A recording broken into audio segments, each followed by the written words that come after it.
Hello everyone, model answer के इस series में आप सभी का स्वागत है। तो आज हम डिस्कस करने वाले हैं बॉटनी का पेपर जो है एग्ज़ाम में कैसे लिखते हैं उसके बारे में। तो सबसे पहले जो है आपको एक क्वेश्चन दिया रहेगा 10 नंबर के लिए, तो उसको पढ़ लेते हैं। वॉलबॉक्स की संरचना तथा जीवन चक्र का वितरण कीजिए। तो आपको थोड़ा सा टाइम निकाल के इस क्वेश्चन को पहले समझना है कि क्वेश्चन में क्या पूछा गया है, इसे आप ओवर राइटिंग से बच सकते हैं। तो वॉलबॉक्स की संरचना तथा जीवन, तो यहाँ पास जो है इसका स्ट्रक्चर और लाइफ साइकिल के बारे में पूछा गया है, तो उसी के बारे में हमको लिखना है। ओवर राइटिंग से बचने के लिए आप थोड़ा सा क्वेश्चन पे ध्यान दीजिएगा, जिससे आपका नंबर में कट ऑफ नहीं होगा। तो क्या करना है आपको, आपके आंसर शीट में सबसे फर्स्ट पेज में हेडिंग डालना है आंसर नंबर 1, आंसर नंबर 2, जो भी आपका आंसर नंबर है उसका। फिर जो है आपको साइनॉप्सिस लिखना है। तो साइनॉप्सिस का हेडिंग डालने के बाद जो है जितने भी आप सब टॉपिक और सब टॉपिक लिखने वाले हैं अपने आंसर में, उसको यहाँ पास इंक्लूड कीजिए। तो सबसे पहले है इंट्रोडक्शन, नेक्स्ट है हिस्ट्री, थर्ड है ऑकरेंस, फोर्थ है थैलेस स्ट्रक्चर, फिफ्थ है सेल स्ट्रक्चर, सिक्स है रिप्रोडक्शन, उसमें फिर सब टॉपिक है सेक्सुअल रिप्रोडक्शन, एसेक्सुअल रिप्रोडक्शन, फिर सेक्सुअल रिप्रोडक्शन में और सब टॉपिक्स हैं antheridium, oogonium, fertilization, germination of zygote. So and then next conclusion and last reference books. तो यहाँ पर जो है फर्स्ट पेज में आपको जितने भी आप क्वेश्चन में आपके आंसर में आप हेडिंग जो देने वाले हैं और जो टॉपिक हैं उसके बारे में आप यहाँ पास फर्स्ट पेज में आपको लिखना है। फिर नेक्स्ट पेज से आपको स्टार्ट करना है। नेक्स्ट पेज से आपको इंट्रोडक्शन जो है आपका क्वेश्चन वॉलबॉक्स के बारे में इंट्रोड्यूस कराना है। तो चलिए देखते हैं कि वॉलबॉक्स होता क्या है। तो वॉलबॉक्स वे जीव हैं जो गोलाकार स्पोरेटोफेरिक अंडाकार संरचनाएं खोखले और हरे रंग के होते हैं। शैवाल एक जीनस है जो दुनिया भर में वितरण के अंग है, मतलब ये सभी जगह प्रायः पाए जाते हैं। वर्ल्ड के अनुसार इनमें 425 वंश तथा 6500 जातियाँ सम्मिलित हैं। इन्हें सामान्यतः हरे शैवाल कहते हैं। इनमें क्लोरोप्लास्ट पाए जाते हैं। स्टार्च तथा केंद्रक उपस्थित होते हैं। ये चल तथा अचल होते हैं। ये मोटिव तथा नॉन मोटिव भी होते हैं। इनमें फ्लैजिला पाए जाते हैं। ओके, नेक्स्ट हिस्ट्री वॉलबॉक्स पहली बार 1700 में डच माइक्रोस्प्रिस्ट लुएन हॉग द्वारा देखा गया, जो सबसे पहले डिस्कवर किया गया है। वहाँ पास उस वैज्ञानिक का नाम लिखे हैं। फिर नेक्स्ट है आपका ऑकरेंस जो है उसका उपस्थिति कहाँ होता है उसके बारे में बताना है। तो यह स्वच्छ जल में पाई जाने वाली शैवाल है जो तालाब, झीलें आदि में मिलते हैं। ये जल में हरी गेंदों के समान घूमती है। इनका माप आलपिन के सिरे जितना होता है। वॉलबॉक्स के अधिक से जल हरा हो जाता है। अगर किसी भी जगह वॉलबॉक्स है और उसका ज़्यादा हो गया है वॉलबॉक्स, तो वहाँ पास जल जो वहाँ पानी है वो पूरा हरा हो जाता है। Next thallus structure. तो कभी कभी आपको क्वेश्चन में जो है स्ट्रक्चर और थैलस स्ट्रक्चर मतलब सुकाय की संरचना के बारे में भी पूछ सकता है, तो यहाँ पास आप ये भी लिख सकते हैं। इसमें देखते हैं, यह सर्वाधिक विकसित सिनोबियल शैवाल है। सिनोबिया गोल तथा दीर्घकृत होते हैं। जातियों में सिनोबिया की संख्या सेल्स 500 से 60,000 तक होती है। वॉलबॉक्स और यश में सेल 500 से 100 तक तथा वॉलबॉक्स ग्लोबेटर में 500 से 20,000 तक होती हैं। सिनोबिया में कोशिकाएं क्लूसोडलेसी मैट्रिक्स की परिधि पर विन्यस्त रहते हैं, जिसका केंद्रक खोखला होता है। Next cell structure. सिनोबिया की प्रत्येक सेल की संरचना क्लेमाइडोमोनस के समान होती है। इनमें एक कप के समान क्लोरोप्लास्ट, एक केंद्रक, एक या अधिक पैरानाइड संकुचन रिक्तियाँ तथा 2 संकुचन रिक्तियाँ तथा 2 फ्लैजिला होते हैं। केंद्रक मध्य में तथा नेत्र बिंदु लाल भूरे रंग का होता है। तो आप जब स्ट्रक्चर इसका देखेंगे तो आपको यहाँ पास पता चल जाएगा कि जितने भी आपको सेल स्ट्रक्चर इसके बारे में जो देना है, आप इस स्ट्रक्चर देख के आप बता सकते हैं कि यहाँ पास ये सब चीज़ें हैं ऐसे करके। सभी वेजिटेटिव सेल में बाइफ्लैजिलेट होते हैं तथा मंडल की प्रत्येक सेल की अपनी एक श्लेष्मी झिल्ली पाई जाती है। यंग कॉलोनी में समस्त सेल वेजिटेटिव तथा आकार इत्यादि में समान होते हैं। मैच्योर कॉलोनी में पश्च भाग में कुछ सेल 10 गुना बड़ी हो जाती है। इनमें पैरानिडाइज विकसित हो जाते हैं। ये बड़ी सेल्स गोनेडिया कहलाती है। सो ओके, फिर आपको जो है डायग्राम जो है ऐसे बना लेना है। ये जो है डायग्राम इसका पूरा ओवरव्यू डायग्राम है। तो गोंडिया फ्लैजिला जो है आप देख सकते हैं, जितने भी आपको डायग्राम बनाना है, और डायग्राम बनाने के बाद जो है इसके जितने भी नेम्स है उसको साइड में आपको लिख देना है। फिर देखते हैं, फिर इसका जो है कट ऑफ के स्ट्रक्चर है जो ऐसे बनता है, उसको भी आप बना सकते हैं अच्छे से, और नाम भी लिख सकते हैं।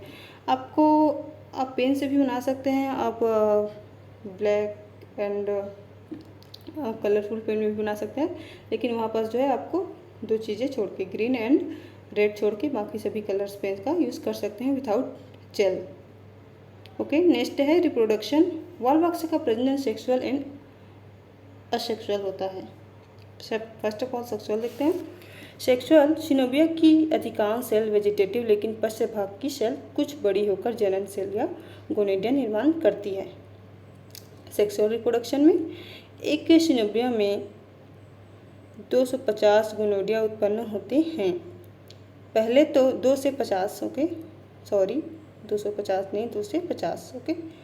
पहले 2 विभाजन लघुवत तथा पश्चवर्ती विभाजन अनुदैर्ध्य होते हैं।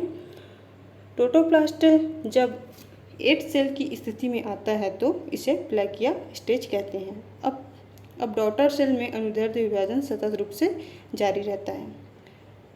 16 सेल्स वाली यंग कॉलोनी का निर्माण होता है। यह खोखली गेंद के समान रचना होती है जो एक छिद्र द्वारा बाहर की ओर खुलती है। अब संतति सिनोविया की प्रत्येक सेल वॉल तथा अग्रस्त सिरे पर फ्लैजिला उत्पन्न करती है। नेक्स्ट है सेक्सुअल रिप्रोडक्शन, जो है लैंगिक प्रजनन बोलते हैं इसको, इसके बारे में देखते हैं। वृद्धि काल के अंत में सेक्सुअल रिप्रोडक्शन होता है, जो है वृद्धि जो इसका विकास के काल में जो है लास्ट स्टेज में सेक्सुअल रिप्रोडक्शन होता है। यह उगोनियस प्रकार का होता है। भिन्न पादपों में पुंमंग अंड का निषेचित प्रभावित होती है जो रूप लैंगिक प्रजनन करते हैं। इनमें सेक्सुअल संतति का अभाव होता है। जननांग उत्पन्न करने वाली सेल कॉलोनी की पश्चभाग में पाई जाती है। इनके फ्लैजिला लुप्त हो जाते हैं तथा ये गोल होकर गैमेटोजेनिया कहलाती है। नेक्स्ट इसका जो है टॉपिक है पुंमंग एंथ्रोडियम। पुंमंग के विकास का प्रारंभ मंडल के पश्च भाग में स्थित एंथ्रीडियल एंथीसियल से होता है। यह बड़े केंद्रक तथा घने जीवद्रव्य वाली होती है। इसका प्रोटोप्लास्ट विभाजनों द्वारा 16, 32, 64, 184 डॉटर सेल का निर्माण करती है। इस प्रकार 12 छोटी दंडाकार सेल बन जाता है। यह नर युग्मक या एंथ्रोजाइड्स कहलाती हैं। नर युग्मक बड़े स्पैंडल सेप्ड यूनिसेलेट तथा बाइफ्लेजेट होते हैं। नेक्स्ट है इसी का उगोनियम अंडधानी। वेजिटेटिव सेल जो उगोनियम में परिवर्तित हो जाती है, आकार में बड़ी हो जाती है तथा इनके फ्लैजिला लुप्त हो जाते हैं। ये फ्लास्क के समान होती है। उगोनियम गोनोडिया के समान दिखाई देती है, लेकिन इनमें विभाजन का अभाव होता है। उगोनियम की एक गोल कशाभिविहीन अंड में परिवर्तित हो जाते हैं। इनमें एक और चोंच के समान होता है। अंड में केंद्रक, नाभिक, क्लोरोप्लास्ट तथा पैरानिड्स होते हैं। नेक्स्ट है फर्टिलाइजेशन निषेचन। एंथ्रोजाइड्स का समूह निषेचन के दौरान एक कॉलोनी के रूप में विमुक्त होकर अंड की ओर जाता है। इसके पश्चात एंथ्रोजाइड्स मुक्त होकर अंड के आसपास तैरते रहता है। इनमें से केवल एक ही नर युग्म अंड से फ्यूज होकर जाइगोट का निर्माण करते हैं। जाइगोट प्रारंभ में नेक्ड होता है, लेकिन शीघ्र ही इसके चारों ओर एक मोटी चिकनी शूलमय भित्ति विकास हो जाता है। जाइगोट की भित्ति 3 स्तरीय वाली होती है, एक्सोस्पोर, मीजोस्पोर तथा एंडोस्पोर्स। जाइगोट में हीमोक्रोम एकज होने में नारंगी रंग दिखता है। नेक्स्ट इसी का टॉपिक है, जो है हम इसको जितने भी हम कवर टॉपिक कर रहे हैं वो सेक्सुअल रिप्रोडक्शन का है। जो सब टॉपिक है वो जर्मिनेशन ऑफ जाइगोट, युग्म जनन का अंकुरण। अंकुरण के दौरान ज़ायगोट की 2 बाह्य भित्ति स्तर एक्सोस्पोर, मीजोस्पोर तथा स्तर टूट जाते हैं तथा एंडोस्पोर एक थैली के रूप में निकलती है। इसमें ज़ायगोट का समूचा स्थानांतरित हो जाता है। केंद्रक का विभाजन अर्धसूत्री जो है, इसमें जो है अर्धसूत्री विभाजन द्वारा होता है। इसके पश्चात विकास के संबंध में ये होता है। 4 अगुणित केंद्रक पुनरावृत्ति विभाजन होकर उसी तरह विभाजित होते हैं जिस प्रकार अलैंगिक प्रजनन में इस प्रकार सीमित संख्याओं वाला सिनोबिया बन जाता है। अर्धसूत्री विभाजन के पश्चात 4 जूस्पोर का निर्माण होता है जिसमें से केवल एक ही जीवित रहता है, शेष 3 नष्ट हो जाते हैं। जीवित बच्चा जूस्पोर विभाजन के फलस्वरूप नए सिनोबिया का निर्माण करता है। सिनोबिया चाहे जिस तरह बने प्रतिलोमन की क्रिया से गुजरता है, जैसे कि अलैंगिक प्रजनन में। अलैंगिक प्रजनन के पश्चात बनने वाली सिनोबिया में 128 या 56 सेल्स होती है। यह केवल अलैंगिक प्रकार से ही प्रजनन करती है। इसकी गोनोडिया बड़ी संख्या में कोशिका युक्त संसति सिनोबिया उत्पन्न करते हैं। ऐसे अनेक अलैंगिक चक्रों के पश्चात जब जाति की वांछित सेल संख्या प्राप्त होती है तो सिनोबिया में लैंगिक प्रजनन होता है। वॉलवॉक्स हेप्टोटिक एंड मोनोजेनेटिक प्रकार की पीढ़ी एकांतरण प्रदर्शित करता है। यह अधिक स्पष्ट नहीं होता क्योंकि द्विगुणित पीढ़ी का प्रतिनिधित्व केवल ज़ायगोट करता है। ओके, सो नेक्स्ट जो है हम स्ट्रक्चर में जो आगे हैं लाइफ साइकिल जो है इसका कैसे चलता रहता है। तो सबसे पहले जो है ये एक वॉलवॉक्स होता है, फिर वॉलवॉक्स से ये गोनियम का निर्माण करता है।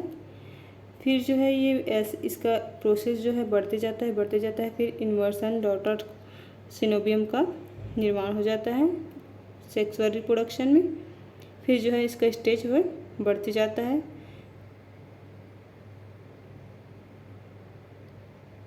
फिर ये एक ओवम का निर्माण करता है। सेक्सुअल रिप्रोडक्शन में आने के पश्चात सिनोबिया जो है ओवम का निर्माण करता है। फिर इसका प्रोसेस चलता रहता है। फिर एंथ्रोजाइट्स आता है, फिर ये जूस्पोर में बदल जाता है। तो यहाँ पास जो है आपको इसका स्ट्रक्चर भी अच्छे से देना है और इसका जितने भी नेम्स है उसको भी अच्छे से आपको लिखना है।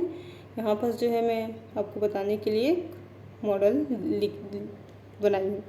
तो इसका लाइफ साइकिल ऑफ वॉलवॉक्स है ये। तो वहाँ पास लास्ट में आपको वॉलवॉक्स का लाइफ साइकिल जो है बताना है स्ट्रक्चर के थ्रू।